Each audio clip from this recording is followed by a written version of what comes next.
Hallelujah, hallelujah. बोलो प्रभु यीशु मसीह की, बोलो प्रभु यीशु मसीह की। कितने लोग आशीष पाना चाहते हैं और कितने लोग गंवाना चाहते हैं। और आशीष पाना है तो कान, आँख, दिमाग तीनों खोल के रखना पड़ेगा। और गंवाना चाहते हैं तो इसमें से एक चीज बंद हो जाती है, वो है आँख। आँख बंद हो जाती है। जब वचन चलता है तो सबको अच्छी अच्छी नींद आती है। हालेलुया। आप सभी को बारके मोड़। आज के जो वचन है आप सभी जानते हैं, चर्च में हजारों बार पढ़ा गया है, हजारों बार सुना गया है, हजारों बार बताया गया है। आज उसी वचन को मैं भी लेता हूं। मत्ती रचित सुसमाचार उसका 25 अध्याय 1 पद से 13 पद तक। इसमें परमेश्वर अपने चेलों को दृष्टांत देता है, कहानी जिसे हम बोलते हैं। बाइबल में दृष्टांत लिखा है और ये जो है कहानी जिसे हम बोलते हैं। 25 अध्याय 1 से 13 पद तक। आप सभी जानते हैं कि जब परमेश्वर अपने चेलों से बात करता था तो वो 2 शब्द उनको उदाहरण समझाता।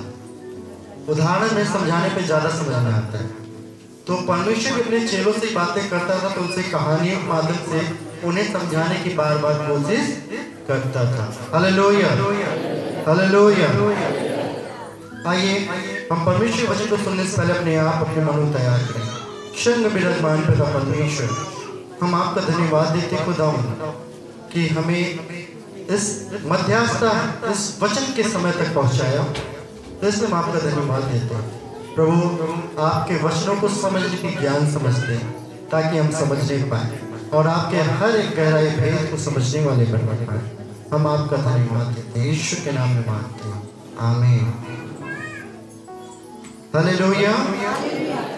यहाँ पे अगर आपके पास वचन है तो आप ये वचन पढ़े हैं, 10 कुंवारियों का दृष्टांत दिया गया है। क्या दिया गया है? 10 कुंवारियों का दृष्टांत। दृष्टांत का मतलब होता है कहानी। क्या होता है? कहानी। लोग बोलते थे, कहानी सुनाते थे। अभी भी जहाँ पे भी लोग को समझ में नहीं आता तो उसे समझाया जाता है, उदाहरण देना या कहानी के माध्यम से किसी को समझाना। वही चीज परमेश्वर अपने चेलों को समझाता है और बताता है कि क्या है। आप इस वचन में समझने की कोशिश कीजिए। तब स्वर्ग का राज उन 10 कुंवारियों के समान होगा जो अपनी मसाले लेकर दूल्हे से भेंट करने को निकले। Hallelujah, hallelujah. पहला वचन, पहला पद क्या कहता है? जो स्वर्ग का राज है वो किसके समान होगा? स्वर्ग का राज किसके समान होगा? परमेश्वर बताता है कि वो स्वर्ग का राज उस 10 कुंवारी की तरह है, उन 10 लड़कियों की तरह है जो कि अपने दूल्हे का इंतजार कर रही थी। क्या कर रही थी? अपने दूल्हे का इंतजार कर रही थी। हालेलुया। कितने लोगों को समझ में आया? 10 लड़कियां अपने दूल्हे का इंतजार कर रही थी। परमेश्वर समझा रहा है कि स्वर्ग का राज किस तरह है। और उनमें 5 बुद्धिमान थी और 5 मूर्ख थी। क्या थी? 5 बुद्धिमान थी और 5 मूर्ख थी। परमेश्वर ने बोला कि वो जो स्वर्ग का राज होगा वो किस समान होगा। तो उदाहरण दिया अपने चेलों को समझाने के लिए कि देखो 10 लड़कियां होंगी जो कि उनकी शादी की जाएगी, लेकिन उनका नियम कुछ अलग होगा। वो दुल्हा कब आएगा उनको पता नहीं है। उनको ये बताया गया है कि आपकी जो लड़कियां हैं उनको तैयार रहना है कि दुल्हा कब रात में आएगा किसी को पता नहीं है। उनको इंतजार करना है। क्या करना है? इंतजार करना। लेकिन समय नहीं बताया गया। क्या समय नहीं बताया गया कि दुल्हा कब आने वाला है। उनको समझाया गया कि आपको अपने दूल्हे का इंतजार करना है। क्या करना है? इंतजार करना है। उसमें से भी 5 बुद्धिमान थी और 5 मूर्ख थी। कितने लोग ये बातें समझ में आई? सभी को। और ये लड़कियां जो हैं रात में जगने के लिए, लाइट तो था नहीं तो उस समय दिया जलता होगा, जैसे दिया जलाने में मिट्टी का तेल होता है, अब तो मिट्टी का तेल तो बंद हो गया। जैसे किसी घर में मोमबत्ती जलाने के लिए, तो मोमबत्ती जलाने के लिए उजाला चाहिए नहीं चाहिए, तो लोग जाते हैं तो अपनी आवश्यकता के अनुसार खरीदते हैं। क्या बाइबल में मसाले बताया है? मसाले मतलब आप देखेंगे जो लकड़ियों में जला के रखा जाता था, तो कुछ मसालों को यहाँ पे जिक्र किया गया है। तो उस समय उनसे कहा गया कि आपको रात में जगना है, तो रात में जगने के लिए उनको उजाला की जरूरत पड़ा। किसका? जब उजाला होगा तभी तो जगेंगी। तो वो बाजार गई, बाजार जाने के बाद तेल खरीदी। क्या खरीदी? तेल खरीदी। गई वहां पे तेल खरीदी। तेल खरीदने के बाद जितनी जरूरत थी उन्होंने सोचा कि हमारा इतने तेल में हो जाएगा, 5 लीटर के तेल में हो जाएगा, रात भर हम क्या करेंगे, मेरा 5 लीटर का तेल चल जाएगा। मान लीजिए उतना उन्होंने खरीद लिया। और जो बुद्धिमान थी उन्होंने भी 5 लीटर ही खरीदा, लेकिन साथ में एक्स्ट्रा तेल ले लिया। क्या लिया? ज्यादा ले लिया, 5 लीटर से ज्यादा लिया। कौन? बुद्धिमान लड़की। कौन? बुद्धिमान। कि भाई कब क्या जरूरत पड़े कोई जानता नहीं है। मूर्खों ने सिर्फ उतना ही तेल लिया जितनी की जरूरत थी, और जो बुद्धिमान थी वो उससे ज्यादा तेल लेकर बाजार से आ गई। आने के बाद आधी रात को धूम मची। जब रात हो गई, पूरी रात हो गई, आधी रात हो गई, तो धूम मची कि देखो दुल्हा आ रहा है। क्या है? देखो दुल्हा आ रहा है। और उसके बाद उसे भेंट करने के लिए चलो। क्या? उनसे कहा गया कि देखो अब दुल्हा आ रहा है, तुम अपना जो भी मसाले लेके, जो भी उजाला का सामान लेके आई हो, जिससे तुम्हें रास्ता दिखाई दे, अपना मसाला तैयार करो और चलो। तुम्हें जाना है तो चलना पड़ेगा। तो जो मूर्ख वाली स्त्री थी, जो लड़की थी, उन्होंने तो रात भर मिट्टी का तेल जलाया, तो वो क्या हो गया? वहां पे खत्म हो गया। क्या हो गया? खत्म हो गया। तो बुद्धिमान लड़कियां जो थी उन्होंने भी रात भर अपना तेल जलाया, वहां पे भी वो क्या हो गया? खत्म हो गया उनका भी।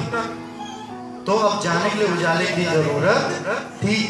तो जो मूर्ख लड़कियां थी वो जानती थी कि हमारी जो सहेली लोग हैं वो एक्स्ट्रा तेल खरीद के लाएंगे। क्या है? हमारे पास जो हमारी सहेली जो साथ में बाजार गई थी वो ज्यादा तेल खरीद कर लाई है। हालेलुया। यहाँ तक कितने को ये बात समझ में? सभी को।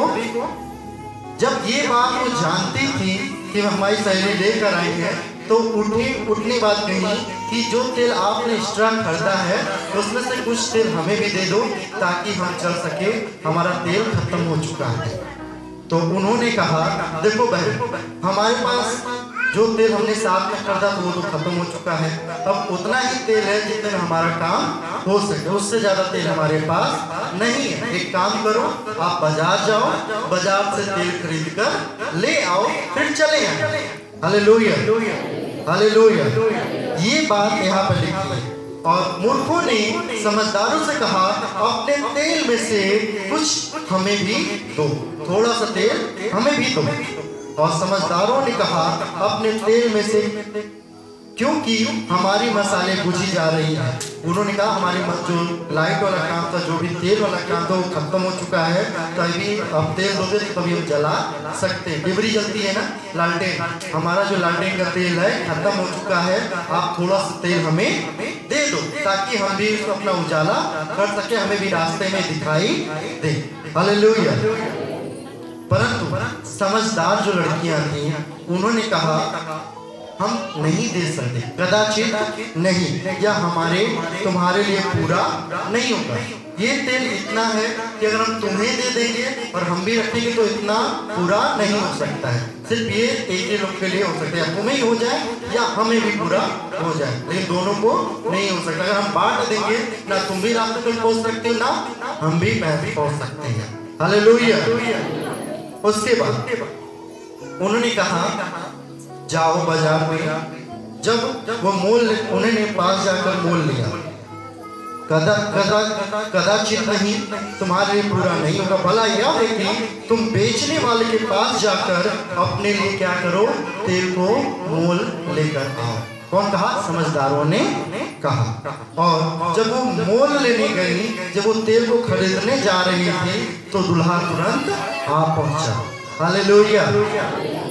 जैसे ही वो सोची कि अभी आने में समय है, हम थोड़ा सा जाएं बाजार से तेल लेकर आ जाएं, तब उसके बाद हम दुल्हन के साथ चले जाएंगे। जैसे ही वो बाजार जा रहे थे तेल लेने के लिए, तैयार हुई और उसके साथ जाकर जब वो मोल लेने जा रही थी, दूल्हा आ पहुंचा और जो तैयार थी वे उसके साथ विवाह करके घर चली गई।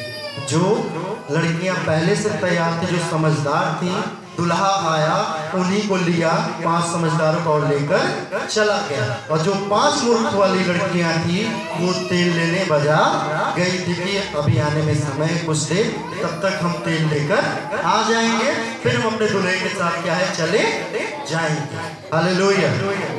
ये कहानी कितने लोग को समझ में आई? सभी को समझ में आई?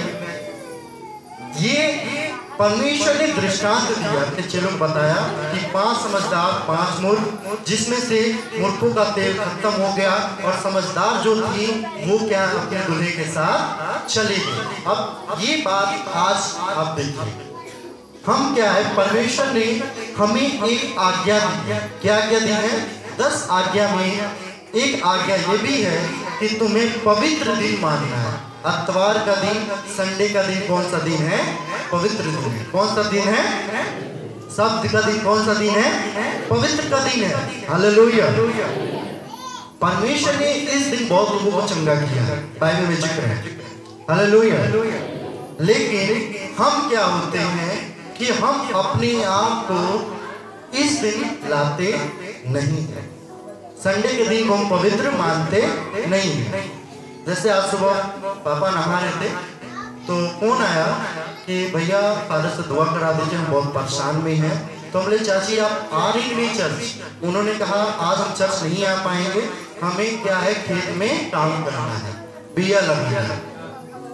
तो बोले बहुत परेशानी, बहुत तकलीफ में है। तो पहली आपने आज्ञा का क्या किया है? उल्लंघन किया। क्या किया है? जो 10 आज्ञाओं में एक आज्ञा है कि तुम पवित्र दिन को क्या मानना? पवित्र मानना। क्या मानना? पवित्र मानना। हालेलुया। हम क्या होता है कि हम अपनी ही आशीष को खो देते हैं। क्या करते हैं? हम अपनी ही आशीष को खो देते हैं।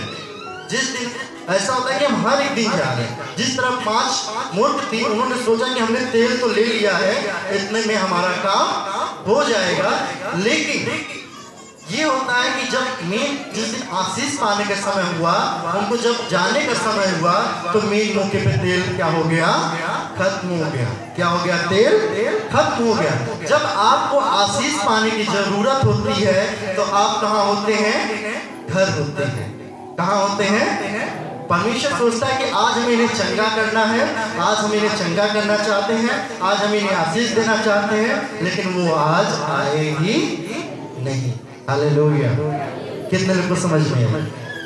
समझ में आया कि परमेश्वर से जितने लोग दूर हुए उनके जीवन में परेशानियां ही आई हैं। जितने भी लोग यीशु मसीह से दूर हुए उनके जीवन में क्या हुआ है? परेशानी ही परेशानी आई है। आदम, हवा, ये लोग यीशु मसीह के पास रहते थे, लेकिन इन्होंने आज्ञा को उल्लंघन किया, परमेश्वर से दूर हो गए। जब उन्होंने परमेश्वर से दूर हुआ तो उनके पास बहुत सारे श्राप भी आए, बहुत सारी तकलीफें भी आई। आएंगी नहीं आई? हालेलुया।